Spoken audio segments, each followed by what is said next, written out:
এখন আমরা অটোড্রাফটের আরেকটি অত্যন্ত গুরুত্বপূর্ণ বৈশিষ্ট্য বুঝতে পারি, যাকে স্প্লিটিং অ্যানিমেশন বলা হয়। বিভাজন কি এবং কেন আমরা এটি ব্যবহার করি? যখন আমাদের একই চরিত্র থেকে একাধিক ধারাবাহিক ক্রিয়া করার প্রয়োজন হয়, তখন আমরা বিভাজন ব্যবহার করি। বিভিন্ন চরিত্র যুক্ত না করে আমরা একই চরিত্রের টাইমলাইনকে বিভিন্ন অংশে ভাগ করে নিই। উদাহরণস্বরূপ, এই ব্যক্তিটি জঙ্গলের মাঝখানে হাঁটছে। এখন আমরা দেখাতে চাই যে সে একটি নির্দিষ্ট দূরত্ব হেঁটে যায়, হঠাৎ পড়ে যায়, তারপরে উঠে আবার হাঁটতে শুরু করে।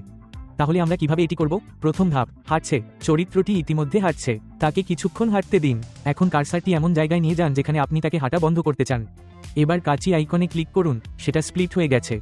এখন চরিত্রের স্তরটি দুটি ভাগে বিভক্ত।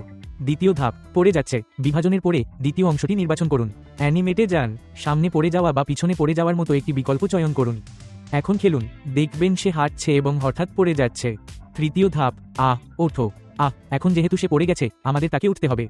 কার্সরটি পড়ে যাওয়া অ্যানিমেশনের শেষে সরান, আবার স্প্লিটে ক্লিক করুন, দ্বিতীয় অংশটি নির্বাচন করুন। অ্যানিমেটে যান, স্ট্যান্ড করার জন্য ফল ডাউন ফ্রন্ট বিকল্পটি চয়ন করুন। এখন সে উঠে দাঁড়ায়। চতুর্থ ধাপ, আবার হাঁটুন। যখন সে পুরোপুরি দাঁড়িয়ে থাকে, তখন আমাদের তাকে আবার হাঁটতে হবে। আবার বিভক্ত, শেষ অংশটি নির্বাচন করুন। অ্যানিমেটে যান, হাঁটা বেছে নিন। গুরুত্বপূর্ণ পথ নিয়ন্ত্রণ। এখন লক্ষণীয় বিষয় হলো, যখন সে পড়ে যাচ্ছে, তখন পথ বন্ধ করে দিতে হবে। এমনকি যখন সে উঠছে, তখনও পথ বন্ধ থাকা উচিত।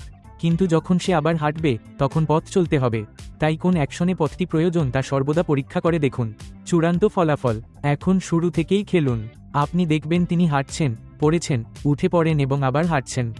এভাবে একই চরিত্র দিয়ে ধারাবাহিক অ্যানিমেশন তৈরি করা যায়।